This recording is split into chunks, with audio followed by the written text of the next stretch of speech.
You know, got into the hallway.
Okay, this being the time and place for the regular scheduled July 2024 Planning Commission meeting, I'd like to call us to order. Please call the roll. Lawrence. Here. Gordon. Here. David. Here. Wade. Wynn. Here. Temple. Here. Burrows. Here. Hyde. Here. Pepper. Okay, we do have a quorum. All right, are there any corrections or additions to the minutes from the June 2024 meeting? If not, do I have a motion and a second? Motion. Motion by Mr. Temple, second by Mr. Wynn. All in favor state aye. Aye. Any opposed? Okay, those minutes are approved. Okay, I'd like to take a moment to introduce the Planning Commission members and give a brief description of what we do and how this meeting is conducted. The commission has 9 members. 8 of us are appointed by the mayor for a 6-year term, and we also have 1 member from the city council. My name is Kent Lawrence. Gary Borden is our vice chair. Larry Way is our secretary, who is not with us today. Other members are Francis Tate, Myrna Burrows, Joseph Wynn, Forrest Temple, did I miss anybody? And Eddie Pike, sorry. And Hunter Pepper is our council member who is not with us today. Members of the public seeking to get an item considered by the Planning Commission must send an application to the Planning Department not less than 21 days prior to this meeting. Unless otherwise specified, all applications for development approvals are the results of submittals by a private citizen seeking some change to their own property. In making our decision, a primary tool used by the Planning Commission is the One Decatur Comprehensive Plan. This is a general community plan for the city of Decatur, was adopted through a public process to formalize a vision for the future of the community that represents interest and the will of all Decatur residents. In many of these cases, the Planning Commission does not have the final say. Zonings, annexations, vacations, sidewalk cafe license, and some resolutions all require additional approval by the city council before they become official. In these cases, the role of the Planning Commission is to advise the city council. The first part of today's meeting is a public hearing. Each item will be read separately and voted on after comments and discussion.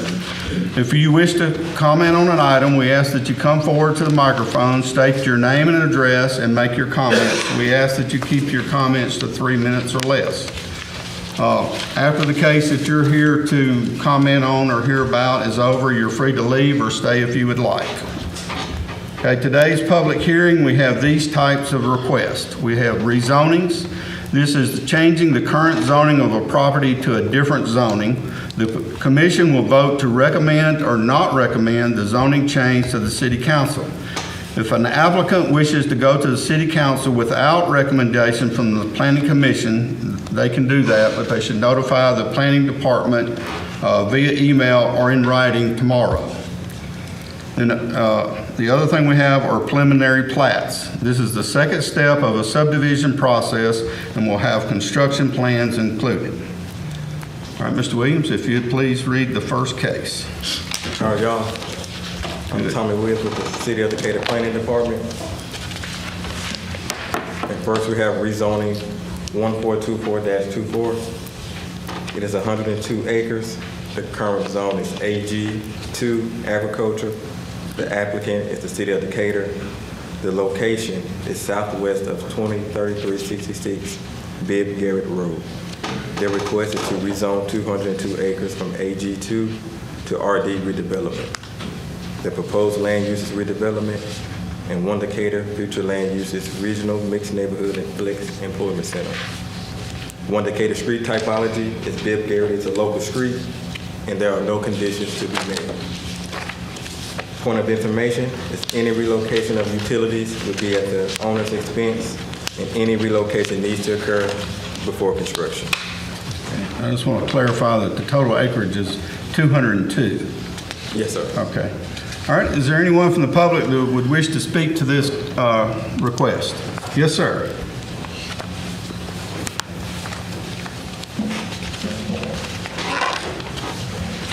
Good afternoon. My name is Kyle Massengale. I'm with the law firm of Wilmer and Lee. On behalf of the property owners, we wish to acknowledge and support the city's effort to rezone this. Just want to offer that. Okay, thank you very much. Thank you. Is there anyone else who would wish to speak to this? Y'all can come forward and just find a seat anywhere. Okay, if not, do we have a motion to recommend? Motion for approval? Second. Okay, motion by Mr. Pike, second by Mr. Borden. Any comments or questions from anyone on the commission? Okay, please call the roll. Lawrence, Yes. Borden, Yes. Page, Yes. Quinn, Yes. Temple, Yes. Burrows, Yes. Pike. Yes. Okay, that is will be recommended with a 7-0 vote. Okay, Next, we have rezoning 1426-24, 0.35 acres. The current zone is B1, local shopping, and the applicant is Pure Right McAnally for Cabin, Washington.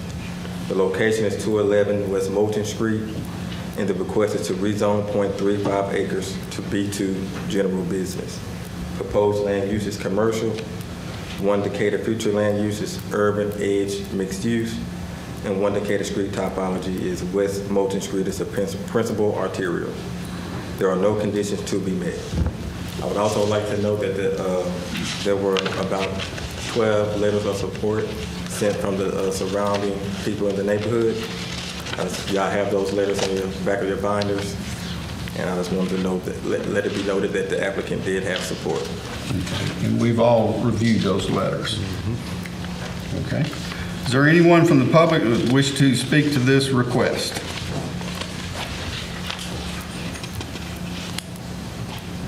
Okay. If not, do we have a motion to recommend to the city? Ask something. Sure. Let's take a- Well, let's get our motion. Okay. Sure, yeah, sorry. So do we have a motion to recommend to the council? Motion to approve. Second. A motion by Mr. Borden, second by Mr. Temple. Now you can ask your question. What is the capacity of your place, the building? 299. 299? Okay. Any other questions? All right. Please call the roll. Lawrence, Yes. Borden, Yes. Page, Yes. Quinn, Yes. Temple, Yes. Burrows, Yes. and Pike. Yes. Okay, this request will be recommended with a 7-0 vote as well. And now we'll move into preliminary plats. Next, we have Heritage Creek subdivision. It is 19.52 acres.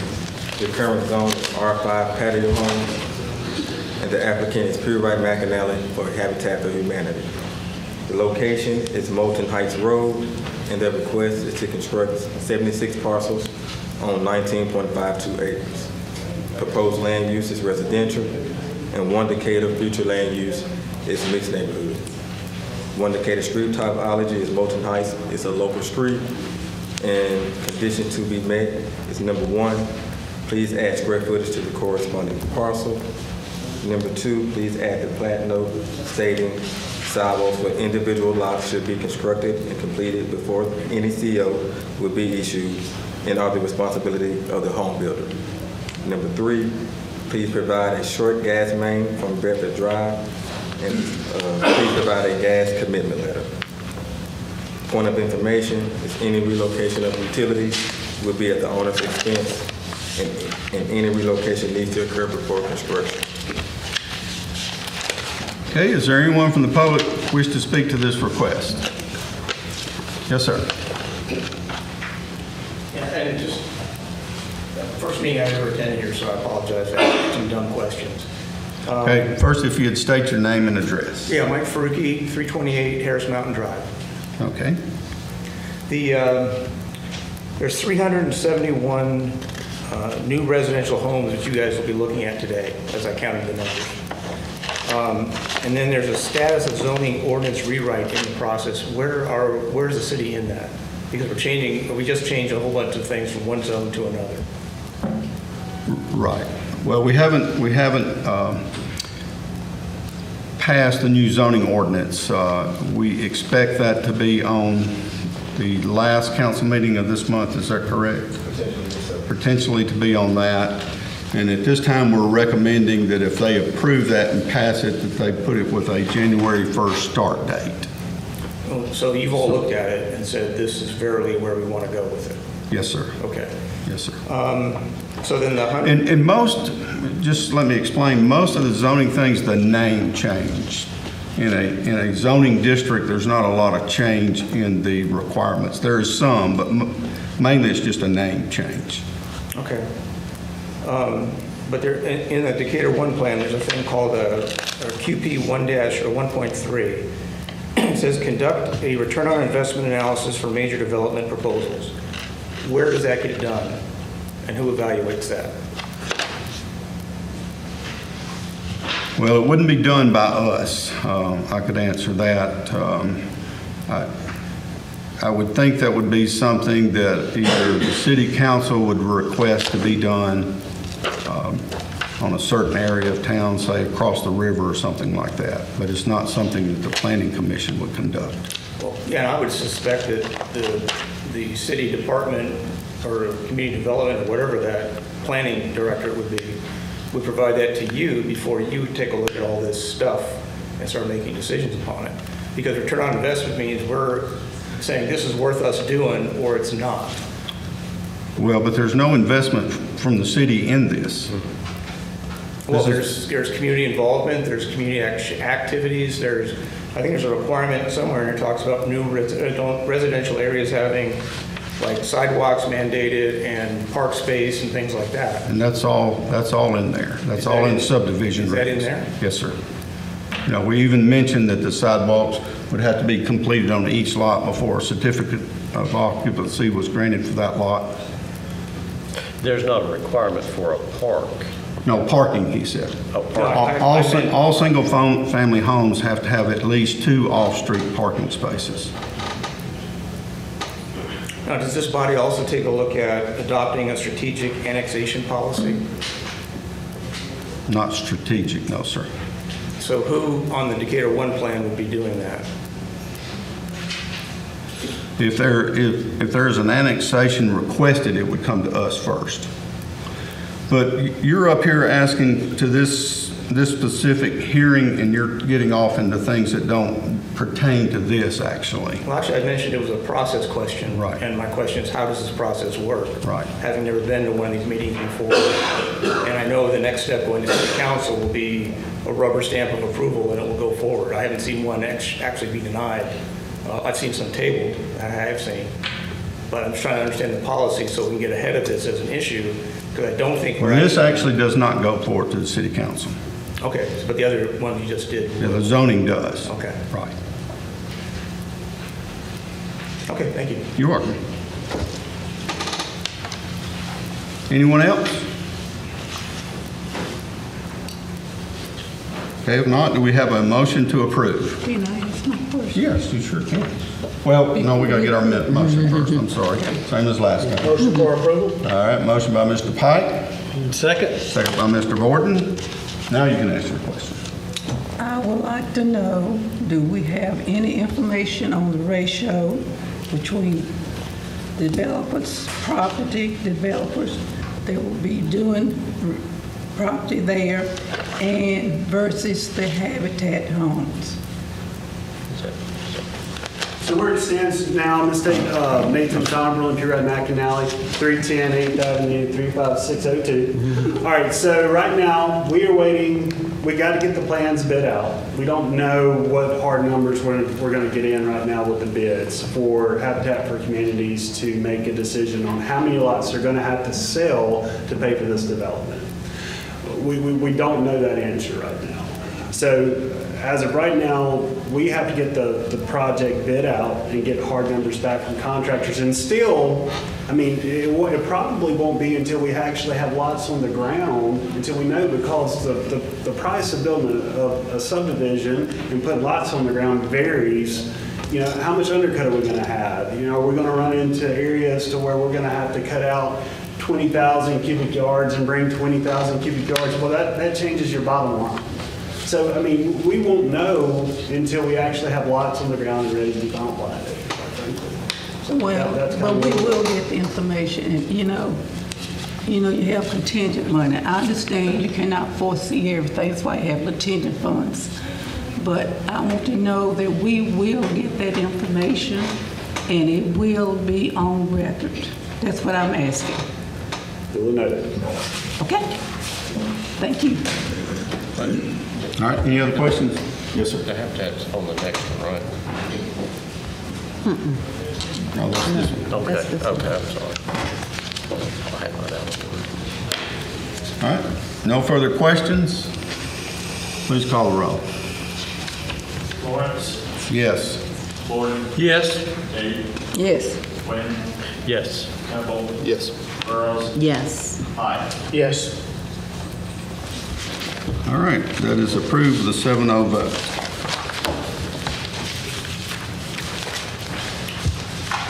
Next, we have Princeton Estates subdivision. And it's on 51.51 acres. The current zone is R3 single family and R5 patio homes. The applicant is Pugh Wright McAnally for Liberty Communities. And the location is east of Hawthorne Drive Southwest. The request is to construct 177 parcels on 51.51 acres. The proposed land use is residential. One Decatur future land use is low residential. And One Decatur street typology is Hawthorne Drive Southwest is a local street. Conditions to be met: number one, please add the square footage to the corresponding parcel. Number two, correct the page number for the preliminary plat. Number three, remove C zoning for setback, note on lots 1 and 2. And number four, please add plat note, sidewalks for individual lots should be constructed and completed before any CO will be issued and are the responsibility of the homeowner, the home builder, excuse me. Point of information is any relocation of utilities will be at the owner's expense, and any relocation needs to occur before construction. Okay, before I call for public comment on this one, this area has always had a lot of questions about drainage. There's some projects going out there, so I'm going to have the city engineer sort of explain where this fits into that project and what kind of things are happening in that whole area when it pertains to drainage. Yeah, please. Carl Pruitt, city engineer. We have been working on a drainage project now for probably 2 years or so. It's been designed. Currently, we're in the acquiring easements for that project. That's still underway, and hopefully to get that wrapped up fairly soon. Going through acquisitions, it's hard to put a time frame on it. With this particular project, and Pugh Wright McAnally might can weigh in on it too, they have a large detention pond in the northwest corner, and that pond will be piped to the ditch where our improvements would be, but fairly downstream from where most of the residents are. And Nathan can speak to the numbers, but I know it's a significant reduction in rainflow from what's currently leaving the site to what we're leaving the site. Okay. Does anybody have any specific questions for Mr. Pruitt? So, Carl, just a quick comment, Carl. I think a couple of years ago, we were dealing with this in the earlier phase of this Princeton area, right? And we designed a drainage project. I think the detention pond was part of that, and upsized some pipes and various things. Yeah, the project we're working on now that's been designed, again, we're working on acquiring the easements currently. And when that gets done, we can bid it out, and hopefully get it constructed, and that'll significantly help any flooding in that area. Which would include Deerfoot as well, correct? Yes. Right, okay.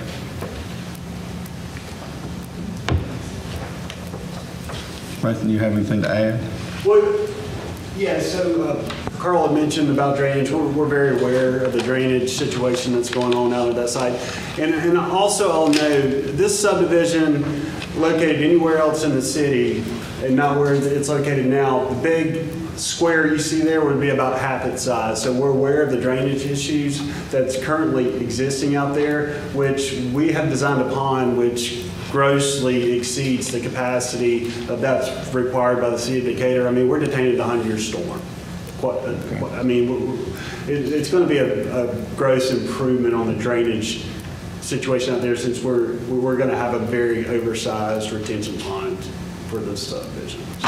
So you're saying with your plan, it will improve the drainage over what currently exists? Absolutely, absolutely. I mean, right now, not to get into to the numbers, but I mean, we're cutting the discharge from the site by, a tenth, going off the top of my head, but it's over detainage is what it is. So. Okay. And my last question, and I know you're working on easements, but do we feel like that project will be completed in time for this? Actually, the timing really doesn't matter, because where I understand they're tying into our ditch, that section of the ditch won't be changing. We'll be improving it actually away from where they're tying in, so it won't affect, whichever one comes first, it won't matter. Okay. Do we have any kind of timeline for the whole area, include, as far as this drainage project, do you have an estimate on when you think it may be completed? If we can get it, once we get the easements done and bid, project's probably 120-day project, so 4 months once we get started. I can't speak to the subdivision. Yeah. Okay. Any other questions? Okay, anyone from the public that wish to speak? Yes, sir. Jerry Jacob, 2107 Stockton, Wayne Southwest in Princeton Place. My question, two questions. One is, do y'all ask for square footage? Have you gotten the number of the square footage, I guess, on the houses or the lots? No, sir, the only thing we deal with is the square footage on the lots. Okay. The house, they can build to whatever, meets the setbacks. So we have no requirements. That would be something that a homeowners association would put on the size of the house. These are talking about my condition that I read. They do have square footages on the plat. I don't know if we put them on the parcel, but they are on the plat. Oh, okay. So is that what you're asking, square footage of the lot? Okay, I misunderstood, so, yeah. So they're all, part of this is R3, which I said earlier is a minimum of 7,000 square feet. Part of it's R5, which is a minimum of 5,000 square feet. And the plat itself does show the square footage, and all of them meet that minimum. In our subdivision right now, we have one entryway and exit only. And with this addition, Yes, sir. It will connect to Deerfoot Way. Is that the name of that? Yeah. Yes.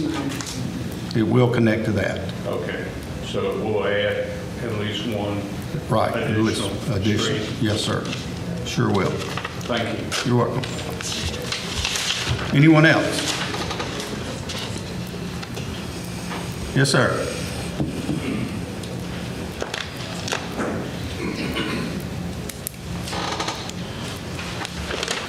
Hey, John McNarrow. I'm at 2813 Old Morton Road. Got like 20 acres there right behind this project. I'm worried about more water on me already. We had water before right here, in the 56 before. I'm still flooding. And so this coming in here is just going to be worse, I'm afraid. Okay, well, what they just stated is that they're going to make it better. That this is not going to put any more water. What the engineers just stated, that it's going to actually put less runoff Like when, as soon as they build that detention. and when's that going to be? Well, that will be in the first part of building it. Mr. Tomlin, you want to answer his question? Thank you, Tom. Yes, I know your property's right there to the north. Yes. So we have a detention pond that's planned to be built in that area. And then I know there's another detention that actually is in City View, so we're tying into that detention in City View. But there's going to be no increase to the north east corner there, which is this area right here. We actually will have a detention pond in that area. So that's going to capture this water slow down before it gets up into this detention area right here. I know this gets changed. We can look at those numbers. We can show you. Already flooded. So this should come out all this. So next question, so there's gonna be like patio homes, zero lot homes, or? Well, they're R5 and R3. A lot of people call an R5 a patio home, but it does have a setback. It's not a zero lot line. Okay, so the whole subdivision will be that, Now, part of it's R3 and part of it's R5. or So to be considered what? 7,000 square foot lot.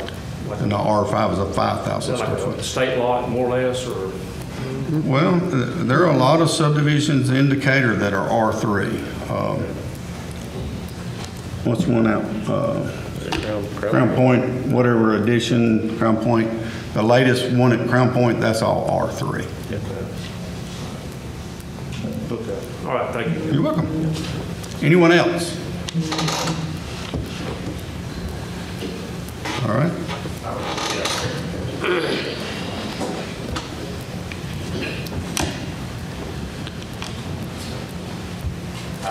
Just Montague to 2201 Rockingham Lane, Deerfoot Estates, and I'm the HOA president. So I'm trying to make sense of the plats. Could you show me where Shady Grove is? And I got here late, I am sorry. It's not on there? Shady Grove's out here. All right, so we're looking north. Where's Deerfoot? Do you have Deerfoot on there? Where you're going to tie in? Yeah, that's right at the bottom. Okay. The curve of Deerfoot Way is right here. Okay, so where's the Princeton now? Right here. Right there. Okay, so all that is additional. So how many lots are these? 177. 177. Traffic, and that's my main concern with the school in Shady Grove, carrying the traffic it has now. If you have traffic feeding out on Deerfoot Way, any plans on maybe a three-way stop at Deerfoot and Shady Grove? And the reason I say that is because most of this is school traffic. Right. Which has gotten incredibly more. So that should be one of the ideas that maybe y'all contemplate is the traffic and the speed of traffic and how people access Shady Grove. The other thing is we do have a canal or a ditch that runs from the school, from the overflow, from Austin High School through Deerfoot, and it runs through Princeton Estates. And as it goes past Princeton Estates, it heads over to Bolton Road. And I thought at one time that they were going to widen or clean out that canal. Is that still in the works? Well, that's what he was just talking about earlier. Well, not a retention pond. I'm talking No, about the that's actual canal that runs to Mr. Pruitt was talking about, go ahead. Earlier, when I was talking about doing some easement acquisitions, the bench out here that you're talking about. Right. That's one we were going to improve from Deerfoot out to Old Moulton Road. Okay, so that'll be, because if you go through Moulton Road, it's just full of trees and shrubs. It's not really flowing like it should now. And the only reason I say that, I know as that ditch comes out of Deerfoot, it doesn't really affect Deerfoot, but it does affect a lot of people in Princeton Place who have their backyards flood from Right. that, where it curves north and goes out through there. Right. So all of this development will feed into this retention pond Yes, sir. and the current canal or ditch.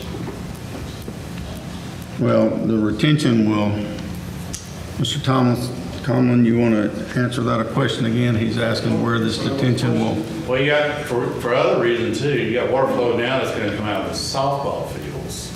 They built a big retention pond there, which will flow into Austin's lake, which will flow through our neighborhood and eventually through Princeton Place. So I don't know what kind of water flow y'all are imagining coming through there.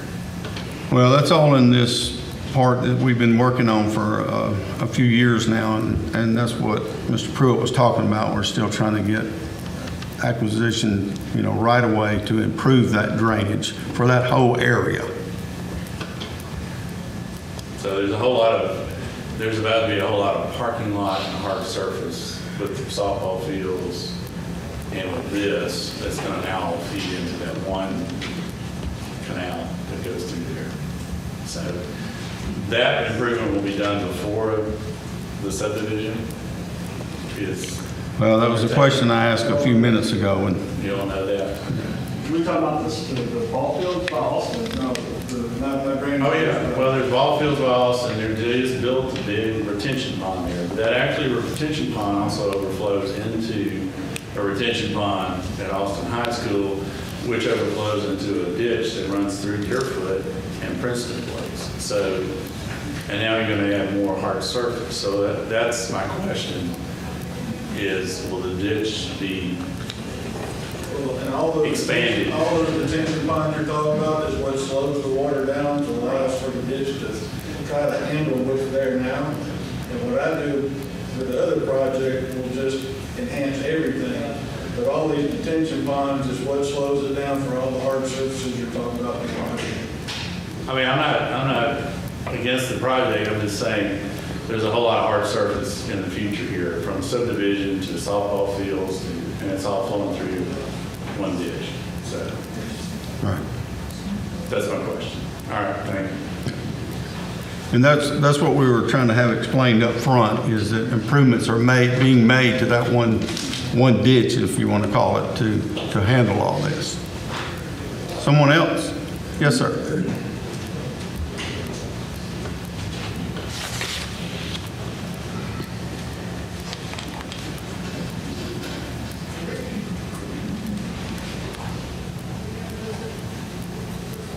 My name's Larry Fuller, and I live in Deerfoot. I'm on the HOA with Jess. And the question I've got, looking at this plat, which I've seen a plat of this a year ago. There's no provision on here for the pond that currently exists and those springs that run into that pond. That's in the southwest corner. Okay. Is there someone that There's can speak to an that? active, if you want to call it that, pond there that the horses used to drink out of, and it's still there. And it's fed by underground water, and it's in the southeast. All I see is houses that's gonna sit on top of that pond. Okay. So if the engineer can shed some light on that. Yeah, I'm not aware of any spring. I know there's a water feature at the southwest corner of the lot, and as far as the spring goes, I don't know where. Well, it's fed by springs. That whole area's got underground springs in here. So the intention is that pond will be filled in? That's correct. Okay. I would have thought a retention pond might be there rather than the northwest, would be the southwest, because all the water is in the pond and around the pond. So, anyway, that was my question. Just wanted that to be brought out. And one other question, where's the road going to come, the street going to come into Deerfoot? Right there in the bottom, in the center bottom of that drawing. I know about how far. Okay.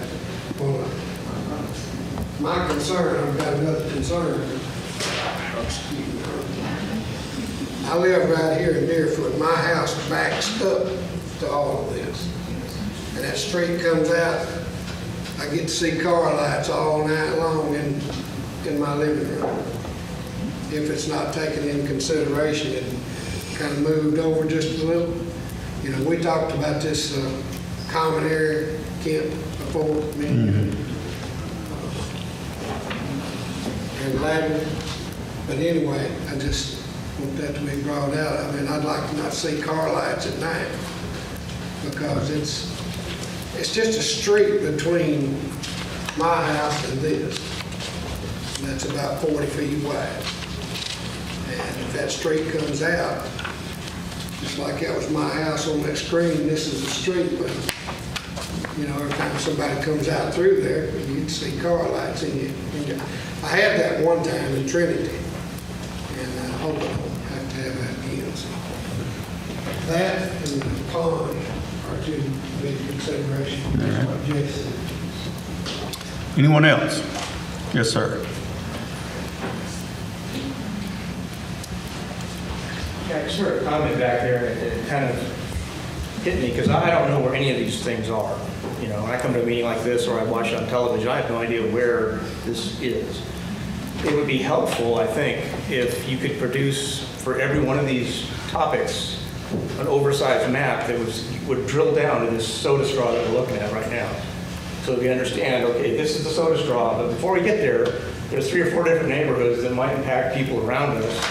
And oh, by the way, there's a bigger city concept of operations is how we're going to manage these residential zones by zone.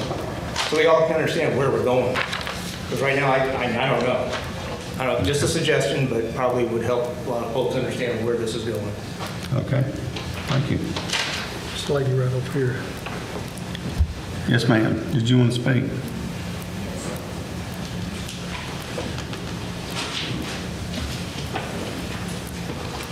Hi, this is my first time coming to a meeting like this. And I lived First, if you state your name and address.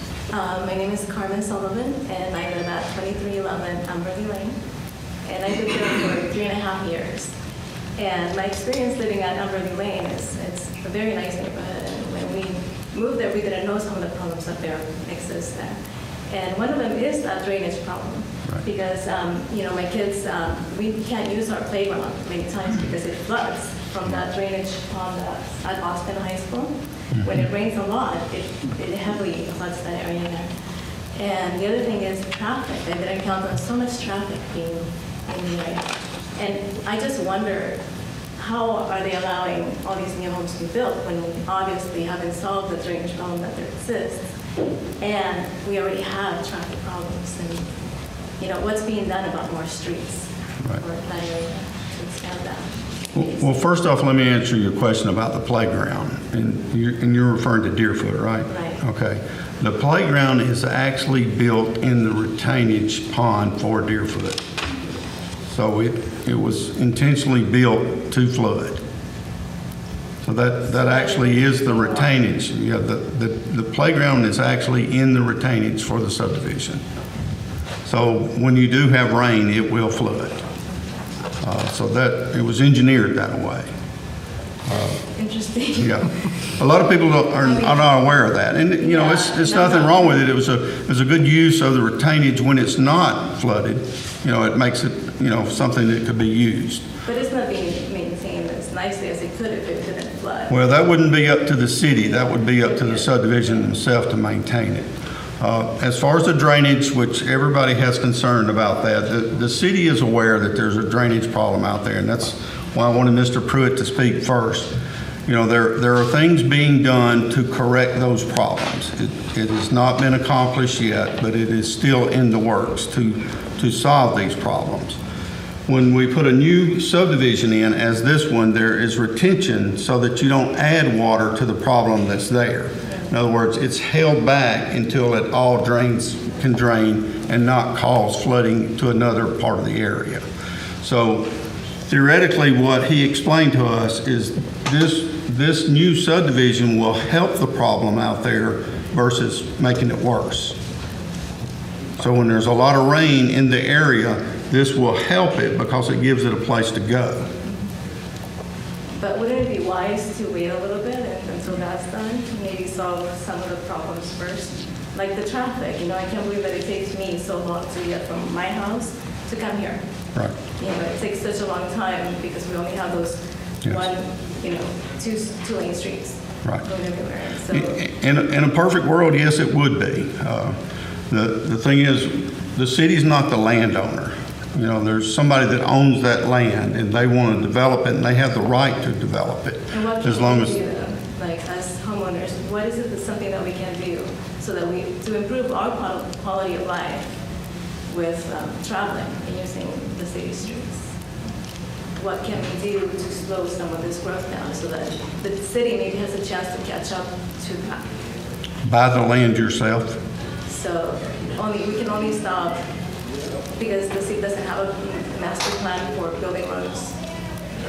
Or what is the We do have some road plans, yes, but as far as a citywide plan, no, there's not one. Because maybe that would help with some of these issues of not allowing so many homes to be built in an area that, can't support that much traffic. Right. Because a lot of time is wasted just getting around town.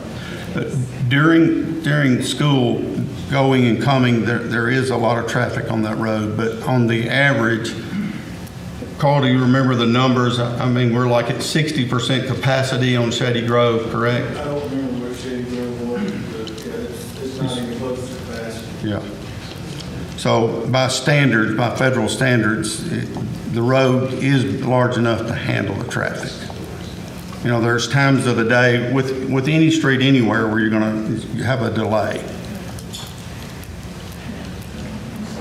I hope that, they take that into consideration in the future because it would be nice for Decatur to make things, life a little bit more convenient for Yes. people to get around. Yeah, I don't think any of us disagree with that. Thanks. Thank you. Anyone else?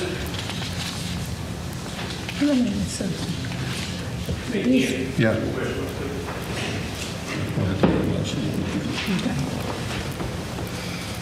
Not already been asked on full there, but it's going to be one way in the subdivision, one way out. What's the plan? No, this actually adds one to Deerfoot Way. Okay, so I'm come through City View at all? No. Okay. There's not a connection to City View, correct? No. Well, that's a lot of homes there, and a lot of people to send them through Deerfoot and put some place on Cherry Grove Lane right there. That's a lot of traffic, Yeah. especially on school time too, so Right. I just wondered about that. Yeah. But it's still below the maximum capacity for the road. Oh, all right. Thank you. Anyone else? Okay, do we have a motion to approve? Motion for approval? Second. Okay, motion by Mr. Pike, second by Mr. Temple. Any questions or concern from anyone on the commission? I want to ask you, have we addressed, is there any way that we can address like a stop sign that they were talking about? We can look at it and Okay. see how the times are for one part of it. As much traffic as on Shady Grove Lane, I would hate to stop that traffic because it would really backpeak things up. Okay. Those that live out there, they hit the full-way stop at Old Moulton and Shady Grove, and they get complaints about how bad it stacks up during rush hour, and I hate to do the same thing here. Okay. Has Aldott already done the survey on Shady Grove? Or is it still the older survey? It's still old. Well, I'm not aware if they looked at it counts or not. I haven't looked on their website. Okay. And let me just say this, I live right across from a school. For 30 minutes, it's Grand Central Station, and it's clear until school's out for 20 minutes, and then it's clear. You never know school there. So that's just part of it when you live near school. The 2023 count shows about 3,500 cars a day. And what's the capacity? Next to the two-lane roads is around 16,000. So it's way below. 25%. Yeah, way below. Which to all of us, we want to be able to get on the road and get there quickly, but, there are standards that we do look at. Okay, any other comments or questions? I have one more question, I guess, for Carl. When they do when Aldott does their study, are they going to be looking at time of day to look at the school traffic? Well, what they looked at right there, they just did counts. It was just an ADT. It wasn't queuing and all that kind of good stuff. It was just counts. And I don't know when those counts were done, whether it was during school or during the summer. I can reach out to them. Well, it would be nice to at least propose, hey, if we could get time of day studies, that gives us more concern for those who are concerned. And I can look at that too. We have some counters that I can stick out there and do some counts. Look at the times of day of when it's, Great, thanks. Okay. All right, please call the roll. Lawrence, Yes. Boyd, Yes. Kate, Yes. Quinn, Yes. Campbell, Yes. Burrows, Yes. and Mike. Yes. Okay, this is approved with a 7-0 vote. Hey, you're free to leave now if you would like, or you can stick around. We'll give a minute for the people that want to get up and go.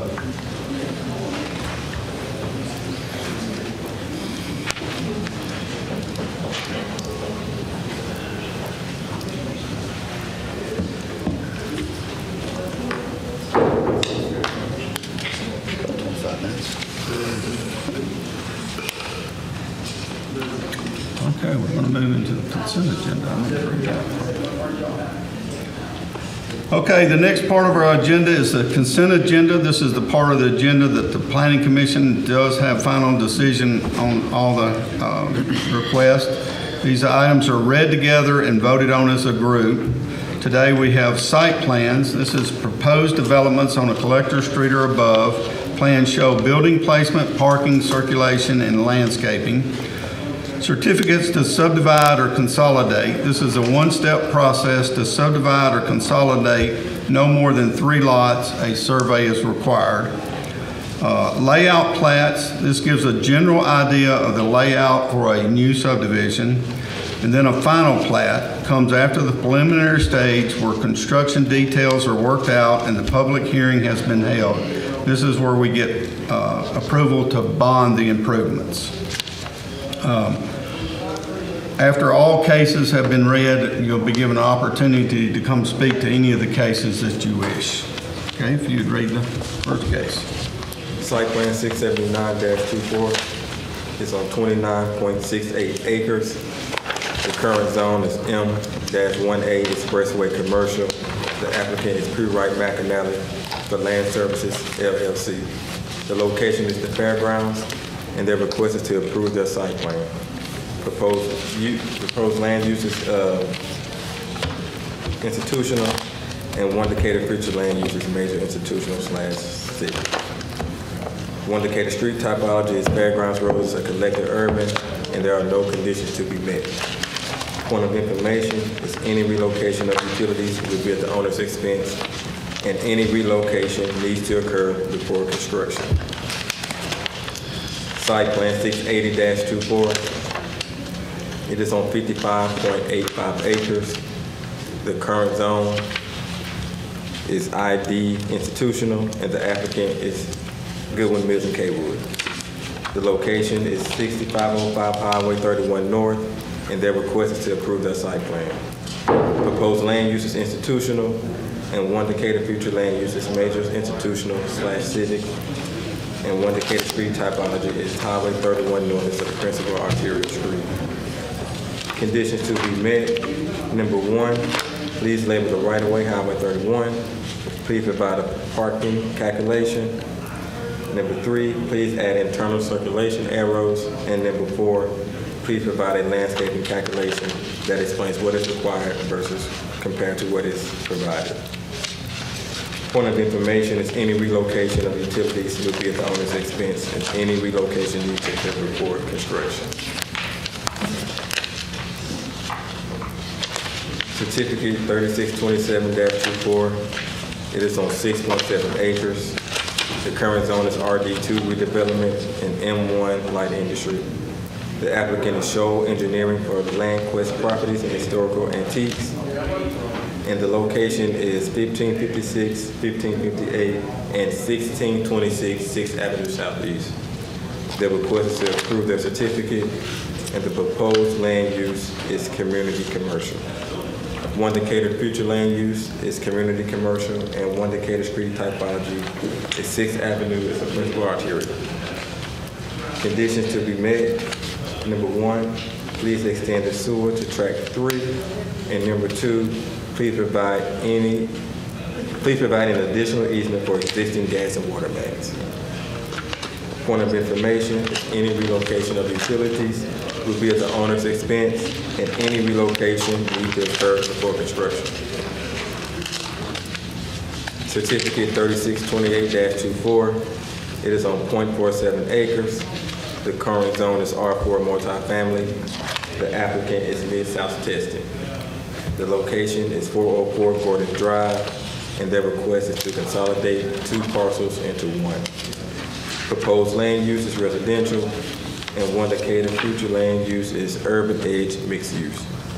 One Decatur street typology is Gordon Drive, it's a principal arterial, and there are no conditions to be met. A point of information is any relocation of utilities will be at the owner's expense, and any relocation needs to occur before construction. Certificate 3629-24, it is on .57 acres. The current zone is R3 single family, and the applicant is Pure Right McAnally for Flint Church. The location is corner of Baldwin Avenue and Chon Avenue Southeast, and their request is to consolidate 2 parcels into 1. Proposed land use is residential, and one Decatur future land use is Flex Employment Center. One Decatur street typology is Baldwin and Chon Drive on local streets, and there are no conditions to be met. A point of information is any relocation of utilities will be at the owner's expense, and any relocation needs to occur before construction. Layout plan for Valley Park Phase 2. It is on 33.60 acres. The current zone is R3 single family, and the applicant is Pure Right McAnally for Wilshire Development. The location is east of Clear Creek Drive, and their request is to subdivide 33.06 acres into 118 residential lots. Proposed land use is residential, and one Decatur future land use is low residential and Flex Employment Center. One Decatur street typology is Clear Creek Drive, it's a local street. There are no conditions to be met. Point of information, number 1 is any relocation of utilities will be at the owner's expense, and any relocation needs to occur before construction. Number 2, please add street names to preliminary plat. Number 3, the radius of lot 22 will not work for the road. And number 4 is sewer and water mains will be bonded.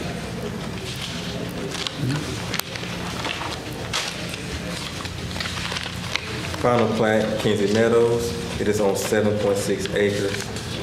The current zone is planned residential development, and the applicant is Pure Right McAnally for Huntsville LLC, and the location is west of Central Avenue Southwest.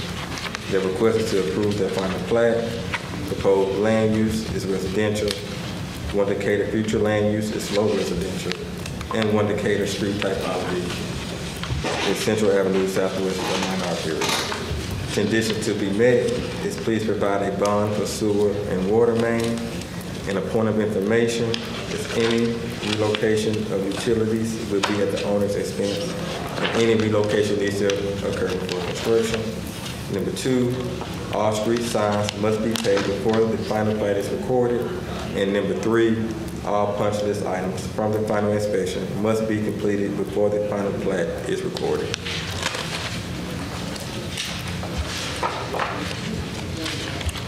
Okay, is there anyone from the public that would like to speak to any of these requests?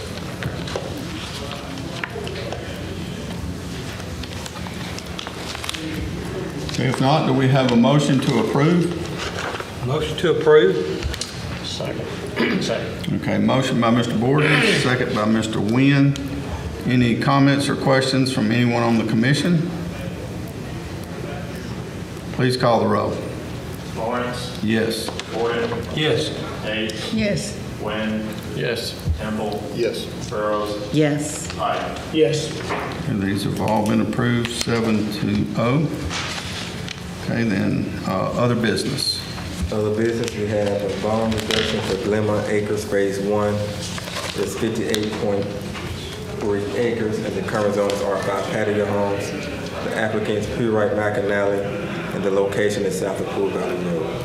Their request is to approve bond reduction from $193,365 to $72,855. Proposed land use is single-family residential, and one Decatur future land use is mixed neighborhood. One Decatur street typology is Pool Valley Road, southwest of Local Street. No conditions to be met, and point of information, the relocation of utilities will be at the owner's expense. And I'll ask the question Mr. Borden asked you earlier, is the engineer satisfied with the amount Yes, sir. of $72,855? Yes, sir. Okay. All right, do we have a motion to approve? Motion. Second. Motion by Mr. Temple, second by Mr. Borden. Any comments or questions from anyone on the commission? Please call the roll. Lawrence, Yes. Gordon, Yes. Day, Yes. Quinn, Yes. Kimball, Yes. Burrows, Yes. and Meyer. Yes. And this bond reduction has been approved 7-0. And we have no more business before us today, so I call us adjourned. You can have this.